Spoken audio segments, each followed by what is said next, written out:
en sommes-nous dans la mise en œuvre du programme DDRR en RCA? Et que retenir du prochain grand DDRR qui sera lancé pour le désarmement en Centrafrique? Pour en parler, nous avons aujourd'hui comme invité le colonel Noël Célesson, le conseiller à la présidence de la République en charge de l'unité d'exécution du programme national de DDRR, UEPN-DDRR. Colonel Noël Célesson, bonjour. Merci, bonjour, monsieur le journaliste. Et nous avons comme second invité monsieur Hervé S., l'officier à la division DDRR de la MINUSCA. Hervé S., bonjour. Boris, bon après-midi. Et comme troisième invité, nous avons Joseph Bindoumi, le président de la Ligue centrafricaine des droits de l'homme, LCDH, et membre de la société civile. Joseph Bindoumi, bonjour. Bonjour. Au micro, moi-même, Boris Ngwagouni. Comme je viens de le dire, où en sommes-nous dans la mise en œuvre du programme DDRR en RCA? Et que retenir du prochain grand DDRR qui sera lancé par le chef de l'État, Faustin Archange Touadéra? Pour en parler aujourd'hui, nous avons ces trois invités que nous venons de citer. Alors, première question, je me tourne vers vous, colonel Noël Célesson. Tout d'abord, pourquoi un grand DDRR maintenant et quels sont les objectifs recherchés? Je vous remercie, monsieur le journaliste. Pourquoi un grand DDR et quels sont les objectifs? D'abord, le DDR, s'il faut le rappeler, est un programme national. Et durant la phase planification, nous avons eu à nous lancer à confronter le travail de planification avec la réalité pendant le projet pilote. Et pourquoi le grand programme national de DDR? Comme je l'ai dit, c'est un programme national. Il faut, pour sa mise en œuvre, ça doit être sur tout le territoire national. Et c'est quoi son objectif? S'il faut le rappeler, l'objectif principal du DDR est de contribuer à la restauration de l'autorité sur tout le territoire national. À la différence du projet pilote, le nombre de combattants était fixé, je dirais même limité. Les sites étaient limités par rapport au nombre des combattants. Donc, le projet pilote, on était parti pour 560 combattants sur 8 sites. À la différence du programme national de DDR, le programme national va être exécuté sur tout le territoire. Donc, je vais dire dans les 7 régions administratives qui existent en RCA, dans les 16 préfectures et dans les 72 sous-préfectures, pour que tout le pays soit désarmé. Donc, l'objectif, c'est de contribuer à la restauration de l'autorité de l'État sur tout le territoire national par le désarmement volontaire des groupes armés. Mais de manière pratique, comment est-ce que cela va se dérouler? De manière pratique, on a 4 équipes mobiles qui sont mises sur pied. On a testé une équipe mobile pendant le projet pilote. Ces équipes sont aptes à travailler en campagne. Et elles sont appelées à sillonner tout le territoire national. Vous allez me dire que comment ils vont faire pour arriver à Birao pendant la saison pluvieuse. On a nos partenaires qui étaient là, à nos côtés, pendant le projet pilote, qui sont disponibles à nous appuyer pour que l'équipe mobile, les équipes mobiles se déploient sur tout le territoire national pour que le désarmement puisse se faire de manière nationale. Ces équipes, grâce aux partenaires, ont été équipées. Ils ont les matériels informatiques, ils ont de quoi délivrer les cartes biométriques, à sensibiliser les gens. Et comme je l'ai dit, grâce aux partenaires, on peut les mobiliser sur tout le territoire national. On a testé le système pendant le projet pilote. On a désarmé à Birao, on a désarmé à Kouyi. En tout cas, on a testé le système et ça marche grâce aussi à l'appui de nos partenaires. Lorsque vous avez parlé du projet pilote, vous avez avancé un chiffre.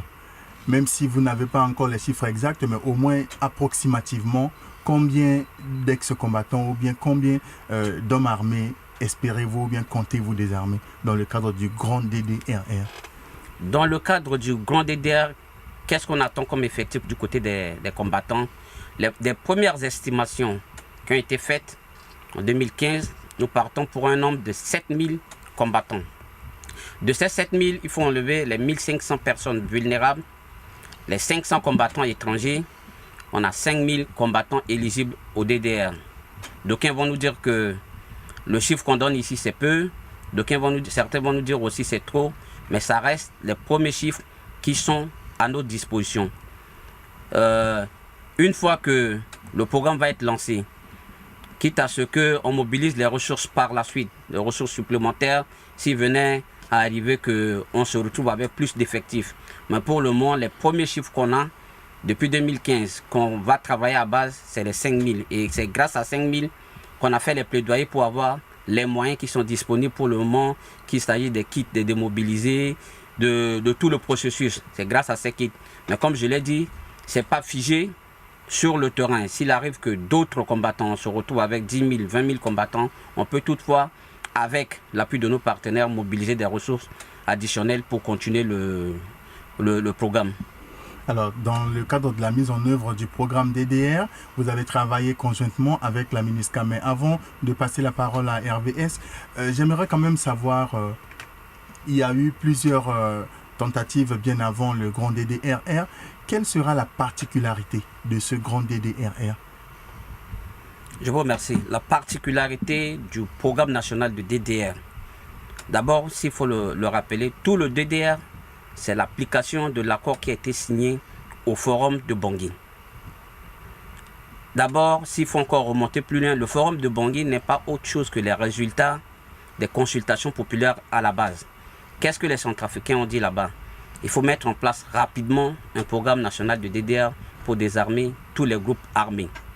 Au forum de Bangui, c'est les recommandations des consultations populaires à la base ont été matérialisées par la signature de l'accord sur le DDR entre le gouvernement de transition et les groupes armés. Que dit cet accord? Cet accord fixe les critères d'éligibilité pour les groupes armés. Cet accord dit, une fois que les groupes armés vont être désarmés, ils vont abandonner les armes comme moyen pour la lutte d'accès au pouvoir. C'est-à-dire qu'ils vont abandonner l'usage des armes pour l'accès au pouvoir. Donc, qu'est-ce qu'on attend du grand DDR? Que tous les combattants soient désarmés, qu'ils soient réinsérés dans la société civile, que les communautés d'accueil puissent les accepter. Tout ça, c'est ce travail qu'il faut faire. Et que les groupes armés procèdent à la dissolution de leur groupe une fois que le désarmement sera fait. Ça veut dire que quand le programme va être mis en œuvre à 100%, on ne devrait plus entendre parler des groupes armés en République centrafricaine. À l'exemple de l'APRDL qui, à un moment donné, a eu à se faire désarmer et à dissoudre son groupe. Donc voilà ce qu'on attend et ce que le peuple centrafricain attend surtout du DDR, c'est d'abord qu'il y ait la paix, que les Centrafricains circulent librement sur tout le territoire centrafricain et que les groupes armés disparaissent. Quelle est la durée prévue pour ce grand DDRR? Pour tout le programme DDR est étalé sur 39 mois.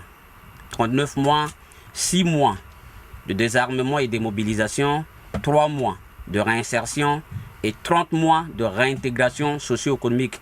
Vous verrez que tout le budget est focalisé sur l'aspect réintégration socio-économique. Parce que dans la réintégration socio-économique, il n'y va pas seulement des ex-combattants, puisqu'il y a les communautés ici qui ont été victimes. Si un accent particulier est mis seulement sur les groupes armés, ça serait une sorte de prime à la casse. Les communautés sont prises aussi en compte dans la composante 2 précisément du projet. Que dit cette composante? La construction et la réhabilitation des infrastructures de base. Il va s'agir des écoles, des hôpitaux, des ponts, des marchés qui ont été détruits pendant la crise. Et ce travail se fera de manière participative. Des communautés qui vont identifier les sites et les pousser au niveau de l'unité d'exécution pour mettre ces données à la disposition des partenaires de mise en œuvre, des partenaires d'exécution précisément. Donc si je suis un Centrafricain lambda, je peux entendre, de par ce que vous venez de dire, que d'ici 39 mois, si tout se passe bien, il n'y aura plus de groupe armé. Normalement, 39 mois après le lancement officiel, c'est-à-dire le jour où le président de la République va aller à tel endroit. Vous l'avez vu pendant le projet pilote, procéder au lancement officiel, vous pouvez compter 39 mois. Ça peut aller très vite aussi, parce que de la planification. Par exemple, on a prévu 6 mois de désarmement et démobilisation. Mais avec le projet pilote, on s'est rendu que les choses peuvent aller vite s'il y a la volonté. S'il y a la volonté, si les cœurs ont été désarmés, ça peut même aller très vite. Et du désarmement, encore, s'il faut parler de la dissolution des groupes armés, la phase de réintégration qui prend 30 mois, je peux dire en principe 6 mois ou trop 9 mois, on ne devait même plus entendre parler des groupes armés. La phase de réintégration, ailleurs, ça se fait même pour les gens qui sont en prison. C'est parce que chez nous, on n'a pas trop d'action sur ça, on n'a pas de budget pour réinsérer même les prisonniers. Et ça ne se fait pas avec les armes, ça vous êtes d'accord avec moi? Alors, si tout se passe bien, comme a dit le colonel Noël Célestin, bien avant 39 mois, on peut se retrouver dans un pays où il n'y a plus de groupes armés. Je me tourne vers vous, RVS. Autour de cette table, vous représentez la MINUSCA. Que fait la MINUSCA pour que cela devienne concret, pour que cela devienne une réalité? Bien. On a l'habitude de répondre à ce genre de questions par un lieu commun. La MINUSCA soutient. Et en effet, elle a ce mandat qui est défini dans la résolution en cours, la 1387. Nous soutenons quoi? Soutenir, que signifie soutenir? Soutenir signifie aider. Soutenir signifie parfois même faire. Faire quoi et comment? Mais je vais y venir. Soutenir signifie connaître le pays, connaître les personnes, connaître les institutions, les structures qui sont nécessaires à l'exécution du DDR, puisque ici nous parlons de DDR. Je ne vais pas parler de l'entièreté de la mission. Je me limite bien sûr aux questions DDR. Alors en matière de DDR, la MINUSCA a des tâches assez précises. Le mandat dit clairement que nous devons aider à élaborer un programme national de DDR, dont la conception, l'exécution, la mise en œuvre restent des responsabilités nationales, mais nous sommes là derrière, pour aider à l'écrire, à le conceptualiser, à l'écrire et bien sûr à le mettre en œuvre. Dans la mise en œuvre, quelle partie allons-nous tout particulièrement aider à mettre en œuvre? C'est la composante désarmement et démobilisation. La MINUSCA intervient à ce niveau-là. Le colonel Célestin a parlé tout à l'heure d'opérations de désarmement sur le terrain, sillonner avec des équipes mobiles de désarmement le pays, afin d'y désarmer, volontairement bien sûr, puisque le DDR est un processus volontaire, d'y désarmer les membres des groupes armés qui souhaitent changer de vie. Nous serons là. Nous serons là avec DIMLOP, nous serons là avec la force, nous serons là avec des moyens de transport, nous serons là pour la sécurité, nous serons là pour faire en sorte que l'armement récupéré soit sécurisé avant d'être stocké et mis à disposition plus tard, probablement des autorités nationales et ainsi de suite. Nous participerons activement à la phase de désarmement et démobilisation. Nous intervenons financièrement parce que ces opérations ont un coût.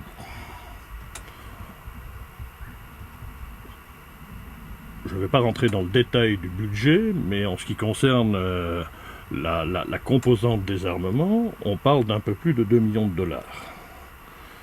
La MINUSCA intervient pour ça. Certes, avec une aide bilatérale d'un pays, en substance les États-Unis.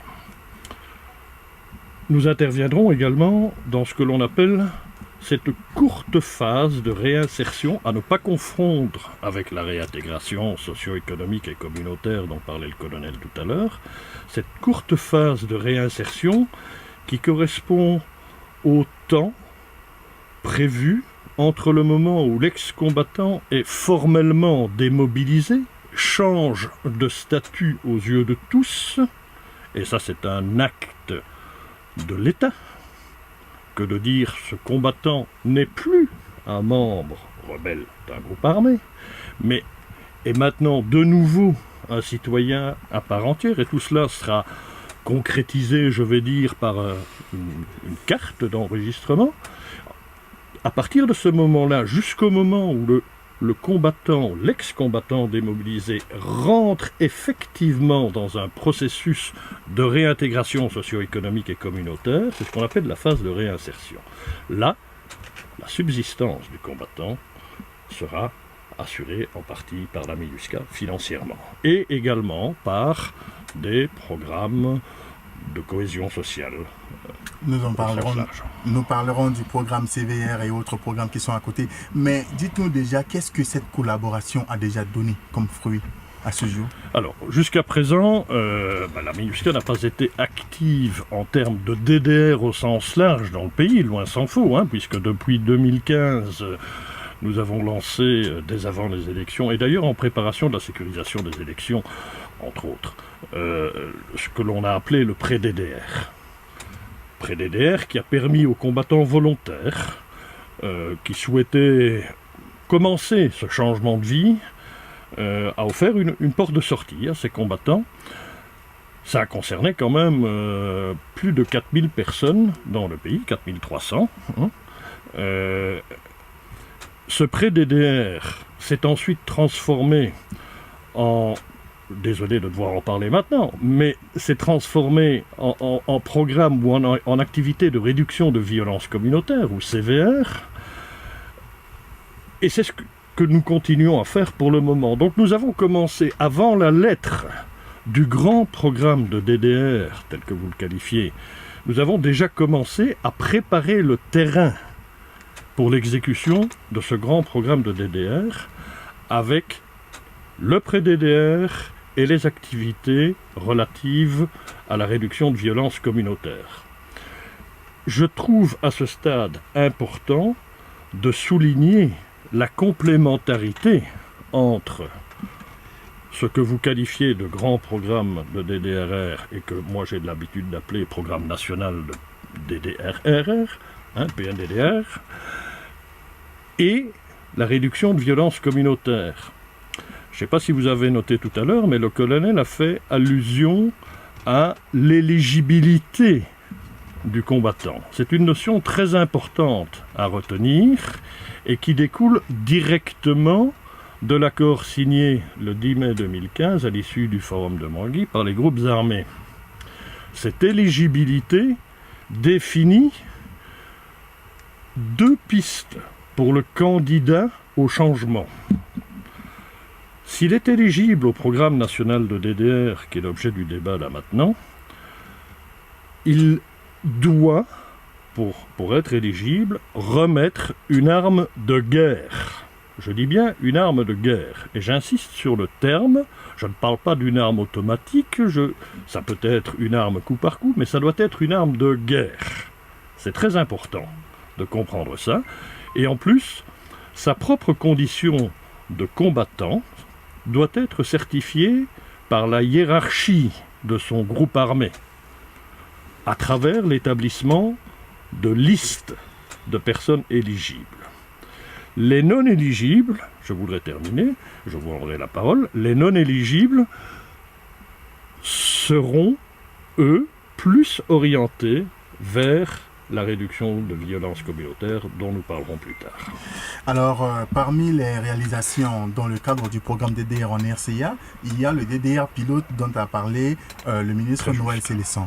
Alors, à propos du programme pilote de DDR, nous vous invitons à suivre cette interview réalisée avec quelques bénéficiaires. Ok, on va ajouter après. Oh, d'accord. Ok. Alors, nous venons de le suivre. Les bénéficiaires du programme DDR Pilote viennent d'affirmer que ce programme a été bénéfique pour eux, mais ils ont reproché un certain nombre de choses, à savoir le fait qu'ils n'aient pas perçu leur salaire depuis 4 mois, alors qu'ils ont fini la formation, alors qu'ils sont maintenant membres des groupes armés. Et concernant les femmes, une des femmes s'est plainte parce que il n'y a pas une spécificité ou bien une spécification à l'endroit des femmes qui ont réintégré ce programme. C'est-à-dire, elles n'ont pas été prises en compte en tant que femmes, elles ont été traitées comme tout le monde. qu'est-ce qui va être fait ou bien qu'est-ce qui va nous permettre de croire que ce grand DDRR ne connaîtra pas les mêmes résultats ou alors les mêmes difficultés? Monsieur le ministre. Ok, merci. Parlons des salaires des armées du projet pilote qui n'ont pas eu leur salaire. Je pense, si je ne me trompe pas, vous faites allusion à ceux qui sont incorporés dans les forces armées centrafricaines. Oui. Si c'est ce cas, leur décision d'incorporation a pris un peu de retard. En plus à cela, il faut ajouter que des combattants qu'on a désarmés, beaucoup n'ont pas de pièces d'identité, leurs pièces d'identité sur eux. Et du coup, quand le problème s'est arrangé au niveau des finances, beaucoup ne pourraient pas avoir accès à leur solde. Qu'est-ce qu'on a fait au niveau de l'unité d'exécution? On a écrit au niveau du ministère de l'Intérieur qui a mis à notre disposition des spécialistes qui sont partis au niveau de Bérongo refaire leur identification pour qu'ils puissent avoir des récépissés. Et à l'instant où je vous parle, le problème est réglé. Des 133 de la deuxième promotion, il y en avait 5 qui étaient absents à l'appel. Mais pour ceux-là, rapidement, ça va être réglé, puisque l'équipe d'identification va être envoyée à nouveau sur le terrain. S'agissant peut-être du volet, puisqu'on n'oublie pas qu'il y a 2 volets. Une partie a été intégrée, les 240 dans les forces armées centrafricaines, et l'autre partie pour la réinsertion socio-économique. Sur le terrain, les partenaires d'exécution n'ont pas démarré, ne sont pas tous au même niveau d'exécution. Pourquoi, vous allez me dire, ça reste un projet pilote? Avec certains, on a signé des contrats un peu en retard parce qu'il nous faut des propositions techniques à notre disposition. Il faut les analyser avant de signer le contrat et avant de les pousser sur le terrain. Durant notre mission à Kouy, effectivement, le temps où on y était, c'est là où le partenaire d'exécution, pour ce qui est de Kouy, si vous avez suivi il y a eu un peu de plainte aussi pour le volet réinsertion socio-économique. Mais ces erreurs, ces failles, rapidement, on va les corriger pour que ça ne se répète pas pendant le gros programme de DDR. Parce que entre le temps où le combattant est désarmé et s'il n'est pas occupé, même pour nous, tout le processus peut être voué à l'échec. Donc il faut rapidement rattraper ce temps entre ceux qui partent, qui sont incorporés dans les forces armées centrafricaines et ceux qui attendent le volet réintégration socio-économique, que les choses aillent vite, que nous aussi, on aille vite pour signer les contrats avec les partenaires, que rapidement ils puissent être occupés pour ne pas repartir, chercher encore d'autres armes et nous laisser encore plonger dans d'autres situations. Et parmi ces menaces, il y a aussi le problème des femmes qui demandent à ce qu'elles soient prises en compte en tant que femmes et pas en tant que soldats comme tout autre. Est-ce que vous ne pensez pas que ces difficultés sont aussi l'une des raisons qui ont poussé certains des soldats à déserter? Franchement, je vais vous dire ceci. Pour ce qui est du concept genre, tout au début, on tient compte. Mais à partir dans l'armée, il n'y a pas de sexe. Qu'on soit franc entre nous. Parce que tout au début, il y en a qui étaient arrivés, qui nous ont dit qu'elles sont femmes, on ne pourrait pas les raser. L'armée reste avec ses principes. Monsieur le ministre, là, on parle de sages-femmes qui n'existent pas. On parle de... Voilà. Dans le travail, tout au début, lorsque le combattant n'est pas encore désarmé, lorsque le combattant n'est pas encore orienté, le concept genre est pris en compte. Mais à partir du moment où le combattant ou la combattante qui arrive, qui est incorporé dans les forces armées centrafricaines, l'armée a ses principes que nous, on ne peut pas s'en mêler. Vous allez vous rendre compte, même dans les kits réservés pour les démobiliser, on a 2 types de kits. Et pour les femmes et pour les hommes. Donc cela veut dire que le concept genre n'est pas écarté. Mais une fois que la combattante qui est maintenant incorporée dans l'armée, je crois qu'il faut respecter les principes de l'armée et le DDR s'arrête à ce niveau. Hervé, est-ce a quelque chose à ajouter? Oui, je voudrais intervenir à ce stade et renforcer les propos du colonel en soulignant que le PNDDR inclut bien la notion de genre. Vous faites référence ici à travers l'interview qui était entendue au projet pilote. Le concept genre, l'aspect genre, il intervient surtout dans la composante réintégration. et réintégration socio-économique et communautaire. C'est à ce niveau-là que cela se percevra le plus. Dans les opérations de désarmement et de démobilisation qui s'exécutent au niveau individuel en un jour, en quelques heures, ça ne crée pas de problème. C'est essentiellement dans la composante réintégration. Et j'insiste aussi sur le fait que le DDR, il a pour vocation de ramener des gens à la situation de civil, de citoyen normal.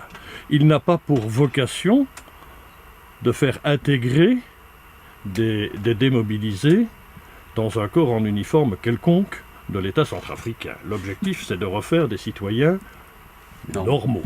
Alors tout à l'heure, dans ses propos, le colonel Noël Célestin a souligné le fait que le DDR découle du Forum national de Bangui. Et sur cette table, nous avons le président de la Ligue centrafricaine des droits de l'homme, qui est aussi le président du comité de suivi des accords de Bangui. Joseph Bindoumi, on se tourne vers vous. Quelle est votre appréciation de la mise en œuvre du DDR pilote et aussi du grand DDR qui sera bientôt lancé? Je vous remercie. J'ai cru comprendre que je venais autour de cette table pour apprendre, parce que mon organisation et des membres de la société civile actifs dans la défense des droits humains ne sont pas associés au DDR. Nous ne sommes pas dans le DDR. Donc on n'est pas au courant de ce qui se fait. C'est ici que je viens d'apprendre ce qu'on est en train de faire. Je note très simplement que en écoutant ce que j'ai écouté sur votre table, j'ai noté qu'il y avait des faiblesses. Il y avait beaucoup de faiblesses qui doivent être corrigées. Mais parlant du Forum national de Bangui, je crois qu'il faut qu'on fasse attention. Si on ne fait pas attention, nous risquons de faire une analyse apologétique des recommandations du Forum de Bangui. C'est-à-dire, apologétique veut dire que nous prenons dans les recommandations du Forum national de Bangui ce qui nous intéresse. Et puis nous oublions les autres. C'est vrai que le Forum de Bangui a parlé du désarmement des combattants.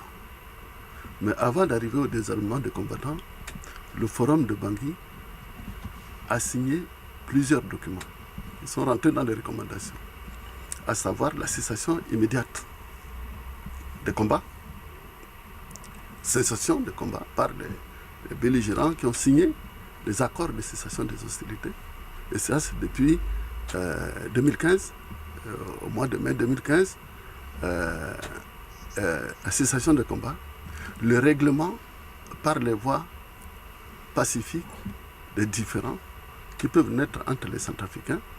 Ça, c'est dans le pacte républicain signé au cours de ce Forum national de Bangui par le règlement pour la paix. Et donc, vous comprenez que, en réalité, tout Centrafricain, groupes armés ou pas, ne devrait pas continuer de poser des actes de violence depuis 2015 pour attendre le DDR aujourd'hui. Pour attendre le DDR. Ça, c'est la première observation que je fais. La deuxième observation, c'est que cette émission qu'on fait aujourd'hui met en difficulté le peuple centrafricain et les victimes. Parce que ce que nous avons compris, c'est que ça risque d'être interprété comme si les violences que nous connaissons aujourd'hui, les occupations de nos villes, de province et même dans la capitale, les meurtres et les morts que nous enregistrons tous les jours ne peuvent espérer à une fin que après 39 mois. 39 mois, si vous savez que 1 an, ça fait 12 mois, 2 ans, ça fait 24, ça veut dire qu'il faut 3 mois et demi. 3 ans et demi. 3 ans et demi, pardon, avant la fin. Or, aujourd'hui, les Centrafricains veulent la fin de la guerre. Et le Forum de Bangui a insisté pour la fin des hostilités en République centrafricaine, pour la fin de la guerre. Et nous, on a soutenu le DDR. Pourquoi? On a soutenu le DDR en tant que mécanisme de règlement post-conflit. Nous insistons sur cet aspect parce que nous avons pensé, et le Forum de Bangui l'a bien, depuis les consultations populaires, à la base, depuis le Forum de Bangui et ses recommandations, ont considéré le DDR comme un mécanisme de règlement post-conflit.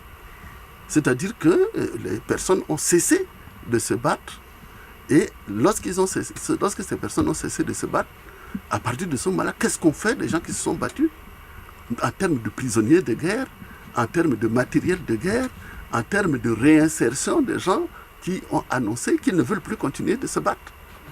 Mais justement, il y a eu ce programme DDR pilote qui a été fait, on ne sait pas si je peux dire dans le sens que vous venez d'évoquer. Quelle est votre appréciation par rapport à ça? Est-ce que maintenant que ces groupes armés ont intégré, certains de leurs éléments ont intégré les forces armées centrafricaines, certains de leurs représentants sont dans le gouvernement, comment trouvez-vous la situation actuelle? C'est bon, ça s'est calmé? Non. Nous disons que ça ne s'est pas calmé. Je ne veux pas, parce que j'ai écouté au début de notre émission, on nous avait annoncé que nous n'étions pas venus pour polémiquer.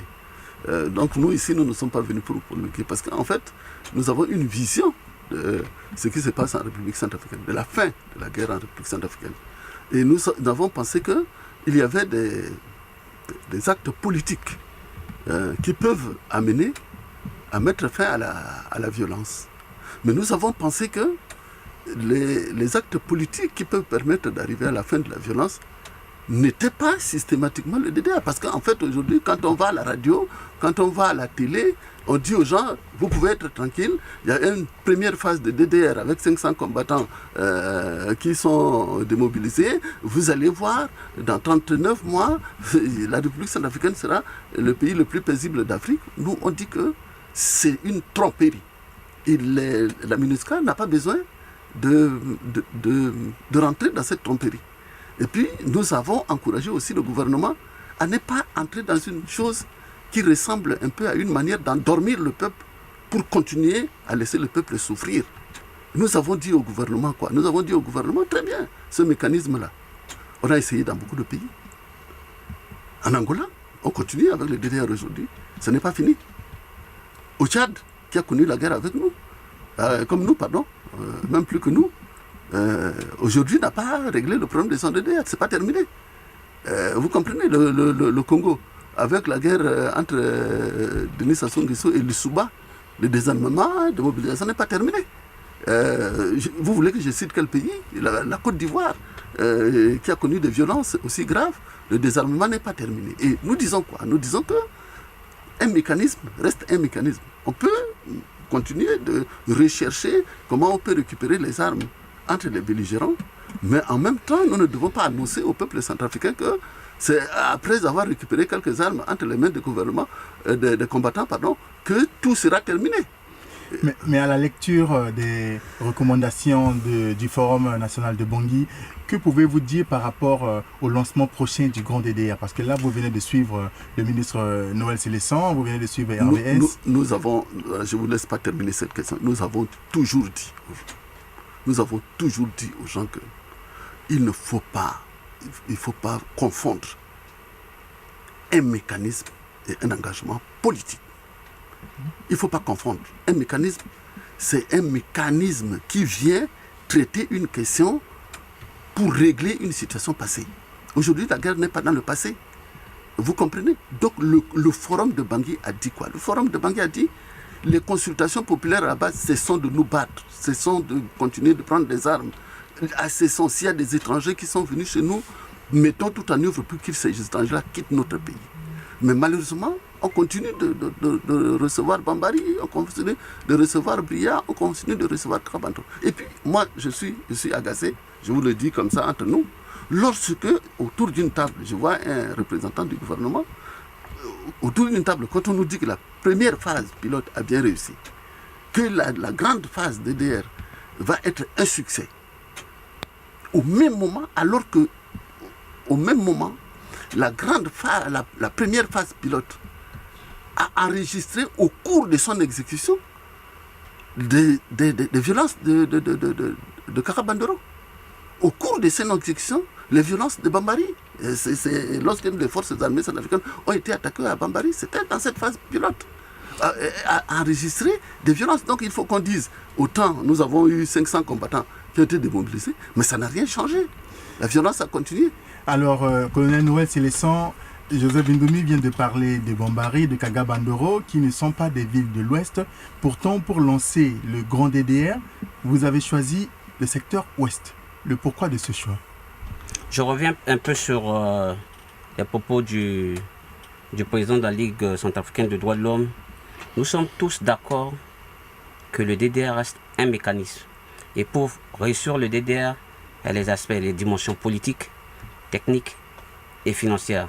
J'ai toujours l'habitude de dire que le DDR, à lui seul, ne va pas résoudre toute la crise centrafricaine. Que ça, on soit tous d'accord. Même si le DDR peut servir, poser les premiers jalons dans la résolution de la crise, mais à seul, le DDR ne va pas résoudre toute la crise centrafricaine. Il y a bien d'autres dimensions. Je comprends bien le souci du président de la Ligue centrafricaine des droits de l'homme. À la sortie du forum de Bangui, tous les centrafricains voulaient que le DDR soit mis en œuvre immédiatement. C'était même ça qui était écrit dans les recommandations. Mais la réalité sur le terrain aujourd'hui est autre chose. Le projet pilote, on ne fait pas du triomphalisme. Certes, nous on a vu des faiblesses aussi. Nous ne nous vantons pas non plus pour la réussite à 100% du programme national de DDR.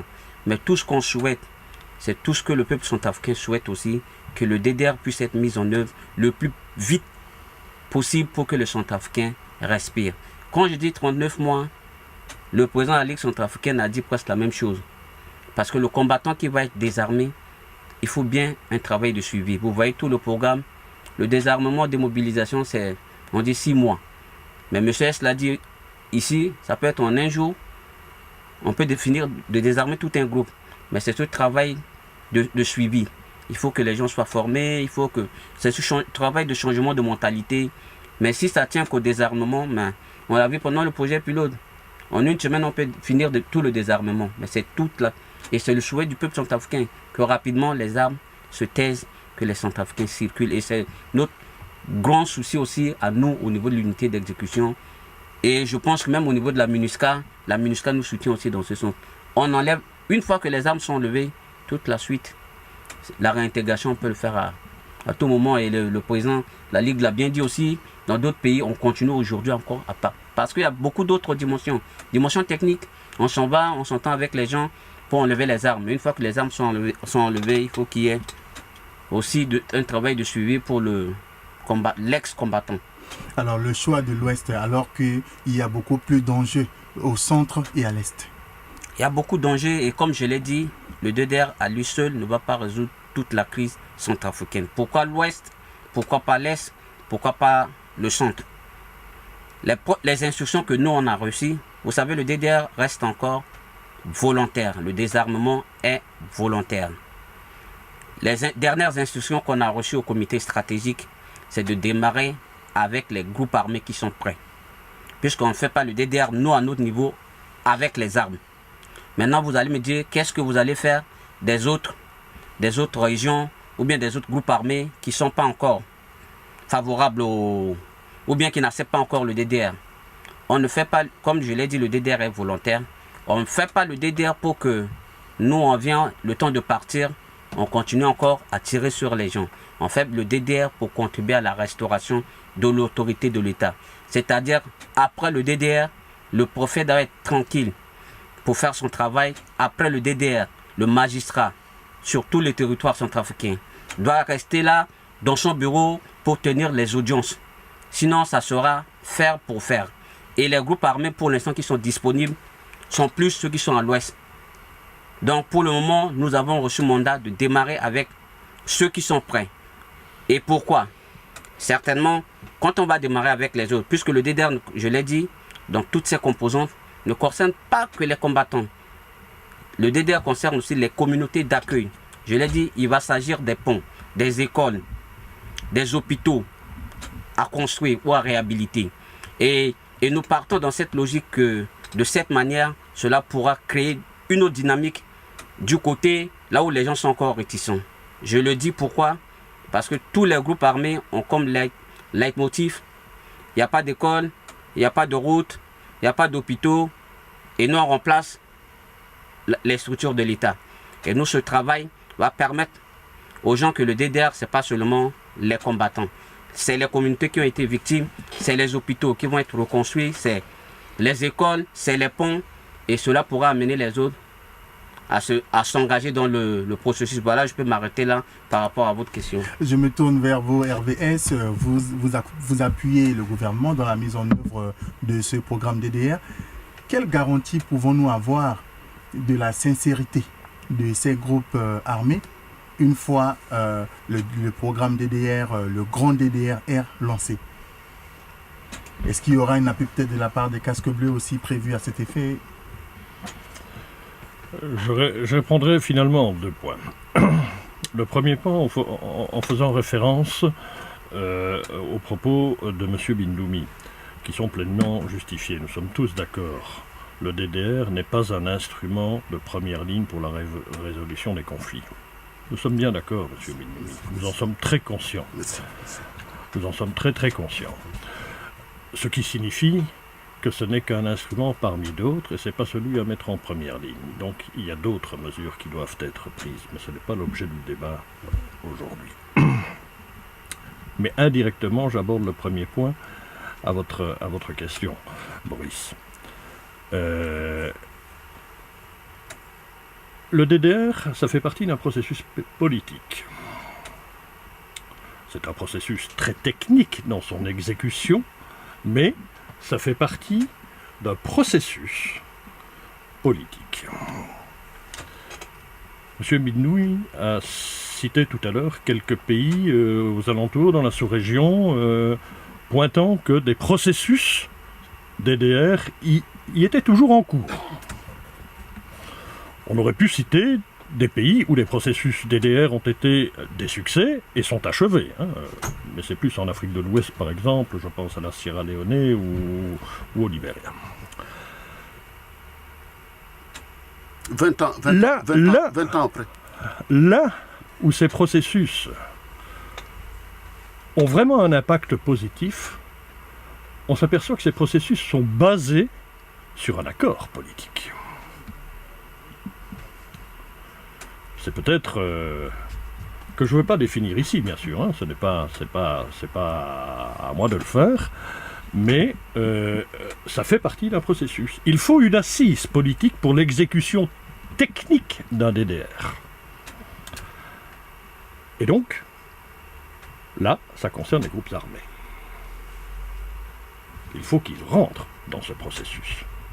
Je ne parle pas du processus de DDR, du processus technique. Je parle dans le processus politique. Il faut qu'ils y rentrent.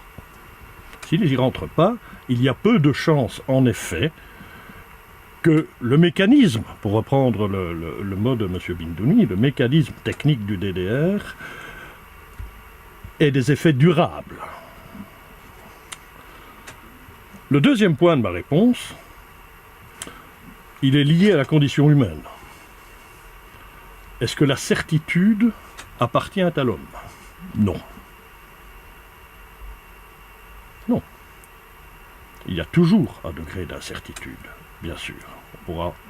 C'est dans la nature humaine. Il faut créer les conditions pour que cela soit le plus positif et durable possible, au sein d'un processus qui dépasse de loin les aspects techniques du DDR. Alors, je reviens vers vous, Monsieur le Ministre. Aux côtés du programme DDRR, il y aura le programme CVR. Donc, ceux qui ne sont pas éligibles dans le programme DDRR seront du côté du programme CVR. Quelles sont les conditions d'éligibilité du côté du programme DDRR? Et qui sont ceux qui vont intégrer le programme CVR? Je vous remercie. Les programmes CVR trouvent leur source dans l'accord du 10 mai qui nous sert de toutes les directives pour ce qui est de DDR. Que dit cet accord? Les combattants qui ne seront pas retenus, qui ne sont pas éligibles au DDR vont être orientés dans le programme de réduction de violences communautaires et dans d'autres projets de développement. Cela m'amène à ce que je disais tout à l'heure, que le DDR à seul ne peut pas résoudre toute la crise centrafricaine. Vous êtes centrafricain comme moi, tout ce qu'on sait, des combattants, beaucoup ont combattu avec leurs moyens. Certains ont sorti les machettes, d'autres des armes de chasse de fabrication traditionnelle, mais le DDR reste un concept international. Ça ne concerne que les armes de guerre. C'est comme ça que dans le contexte centrafricain, dans l'accord, on a eu les programmes de réduction de violences communautaires à côté. Et c'est ça qui a fait que même l'effectif que je disais tout à l'heure, pour ce qui est des éligibles, c'est-à-dire les combattants qui détiennent des armes de guerre, est peu par rapport à la réalité ou bien à ce que certains pourraient penser. On est tous convaincus que beaucoup ont combattu avec des armes traditionnelles. Et si on se focalise ou on focalise tout le programme rien que sur le DDR, cela représente des dangers de demain. Dans la foulée, certains peuvent aller encore s'armer à nouveau avec les armes de guerre et pour la RCA, on va continuer à vivre cette période cyclique. Donc, pour résoudre le problème de manière globale, on a mis en place les CVR. Et comme je l'ai dit, les CVR, c'est pour les non-éligibles. Les non-éligibles, c'est-à-dire ceux qui n'ont pas d'armes de guerre, ceux qui n'appartiennent pas de manière hiérarchique à un groupe armé. Et à côté de cela, tout ça, on a pensé à mettre aussi en place une commission de lutte contre la prolifération des armes légères et de petit calibre, qui va prendre le relais pour tout le, dans le temps pour tout le travail qui va être fait. Je l'ai dit, le DDR est limité dans le temps, mais cette commission va rester là. La vieille maman qui va aller au champ, qui va tomber sur une grenade, qui a été enterrée quelque part, ou bien sur une arme quelque part, ça va être le travail de cette commission. Le DDR, de manière dans le temps, est appelé à disparaître et c'est cette structure qui va prendre le relais dans le temps pour que le pays, après les combattants qui sont désarmés, que tout le pays soit désarmé et que les choses se passent, les armes se retrouvent entre les mains des gens qui sont légalement appelés à détenir les armes. Comment va se dérouler le programme CVR et est-ce que vous avez déjà reçu des financements dans ce sens?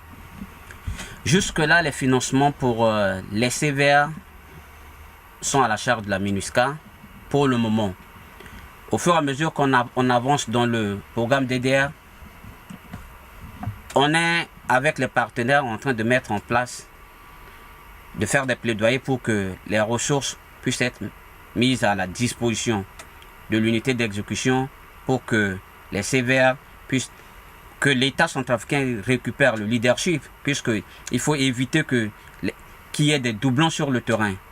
Vous voyez bien les CVR avec la composante 2, comme je l'ai dit, l'appui aux communautés, dans les faits, se ressemblent. Donc pour éviter que dans une seule région, on ne duplique pas ce qui va être fait. Donc on est en train de mener des plaidoyers pour que les CVR puissent revenir au leadership national. Le CVR est pour l'instant à la charge de la MINUSCA. RVS, est-ce qu'on peut avoir plus de détails sur la mise en œuvre de ce programme? Et à combien est-ce qu'on peut estimer son coût?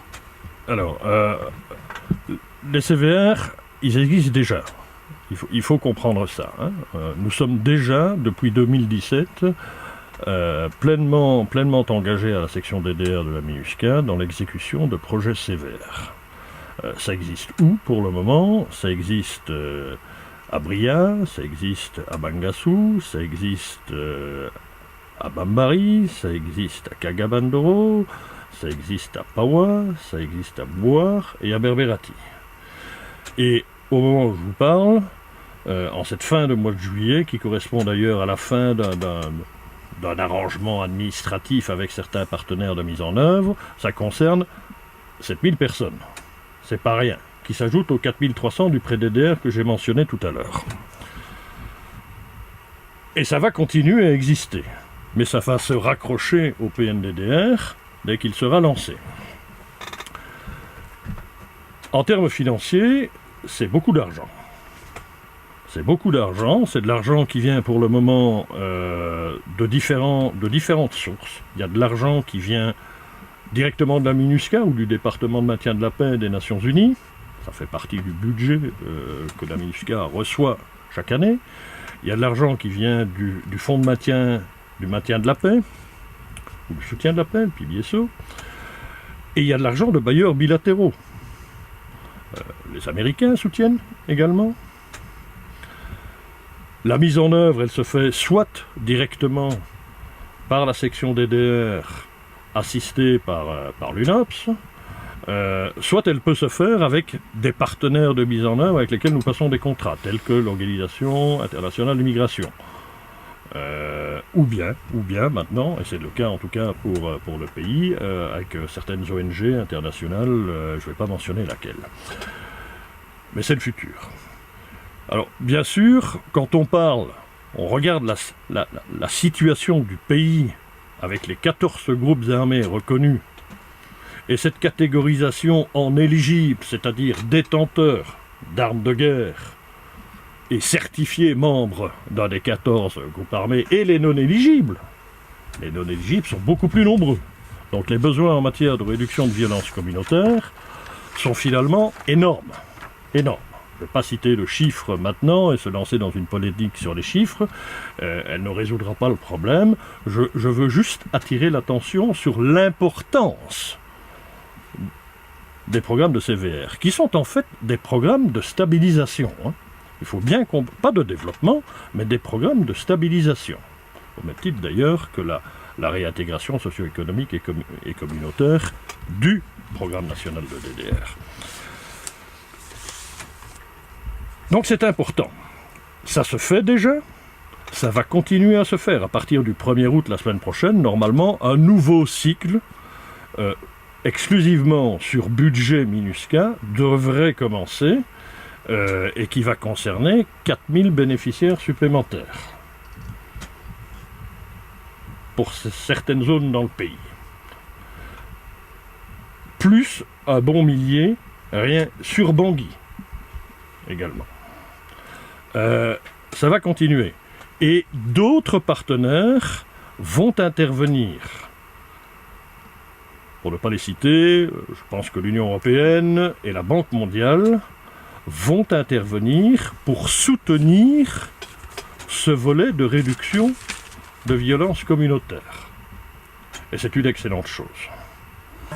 Monsieur le ministre, le président de la LCDH, Joseph Bindomi, se pose encore des questions. Que pouvez-vous dire pour le rassurer quant à l'objectivité de ce processus DDR et aux possibles retombées qui peuvent permettre le retour de la paix en RCA?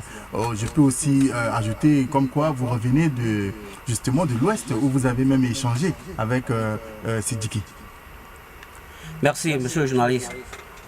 Il faut reconnaître que le chemin vers la paix, il n'y a pas de formule. À la sortie du forum de Bangui, tel que le président de la Ligue centrafricaine de droits de l'homme l'a dit, il n'y avait que 10 groupes armés. Il n'y en a qu'un seul qui a refusé de signer, 9 ont signé. Subitement, on s'est retrouvé à 14 groupes armés. Le MPC a vu le jour, la RJ Belanga a vu le jour, les 3R ont vu le jour. Mais à un moment donné, il faut qu'on s'arrête, on se dit, il faut trouver la solution. Moi, j'ai l'habitude de dire que si les groupes armés étaient des usines, grandes usines, pour la RCA, ça aurait été mieux. Et nous, au niveau de la coordination, si on n'a pas usé de fermeté, on ne s'arrêtait pas au 14. Parce que vous êtes centrafricain, vous savez bien qu'à un moment, il y a eu MNLC de bas, il y a eu Siriri, il y a eu ceci. Mais il faut un moment, on s'arrête. Un État normal n'est pas là pour encourager les groupes armés. Bien au contraire, dans un État normal, on ne doit pas parler de groupes armés. Maintenant, les faits sont là.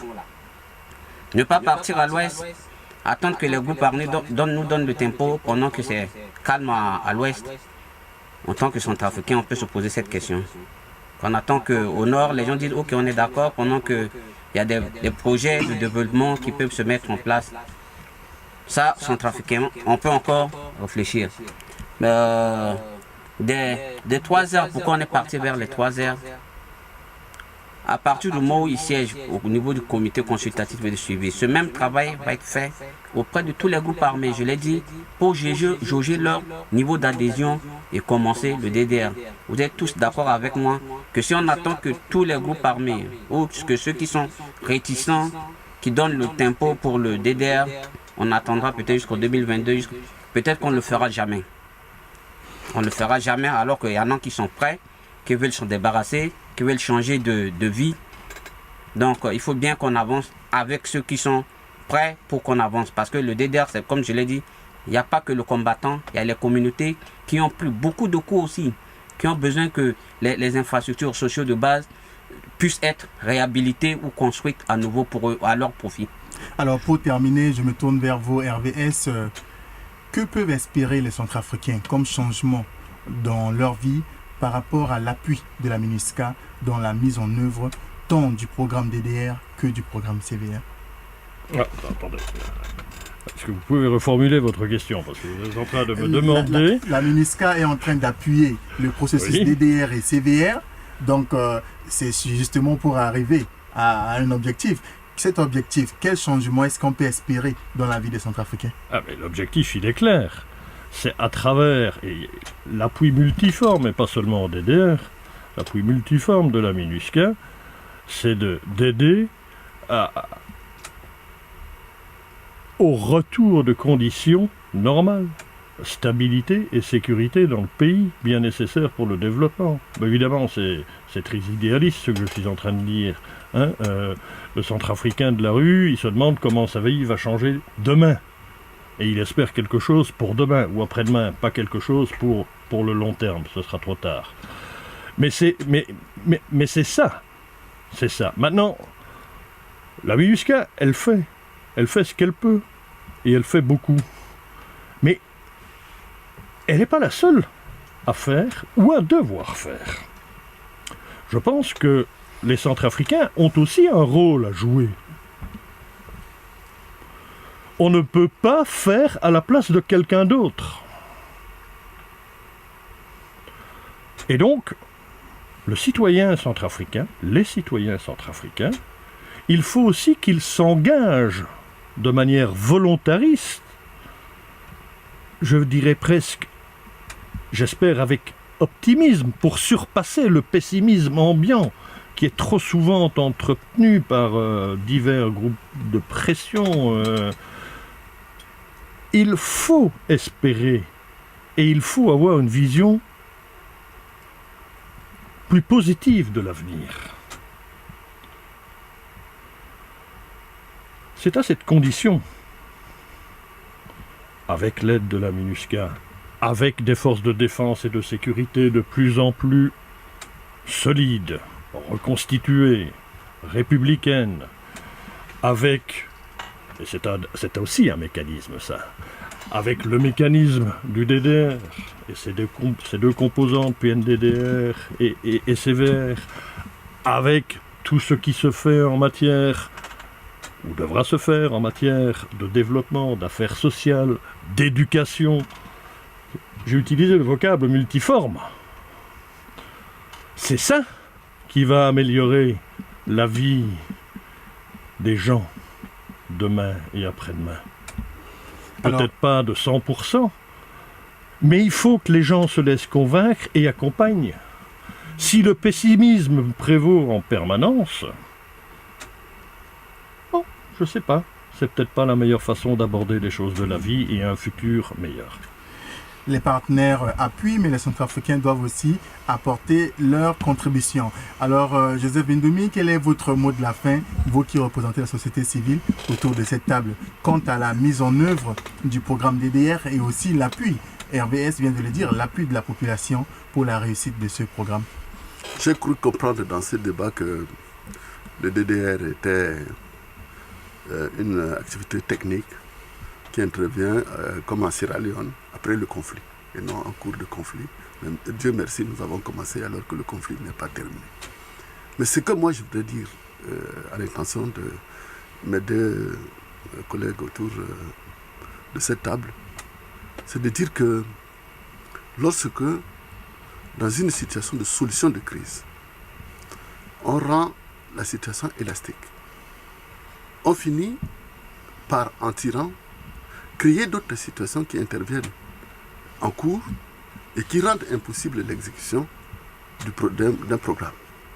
Je vous donne l'exemple. Si nous étalons en disant au peuple centrafricain, restez tranquille, nous avons 39 mois pour finir DDR et vous aurez la paix, il y a de fortes chances que avant 20 mois, nous ayons des situations ou d'autres contradictions, comme on dit en termes politiques, d'autres contradictions qui peuvent être supérieures à la contradiction que nous étions en train de résoudre. Et tout ce que nous avons fait avant peut tomber dans l'eau.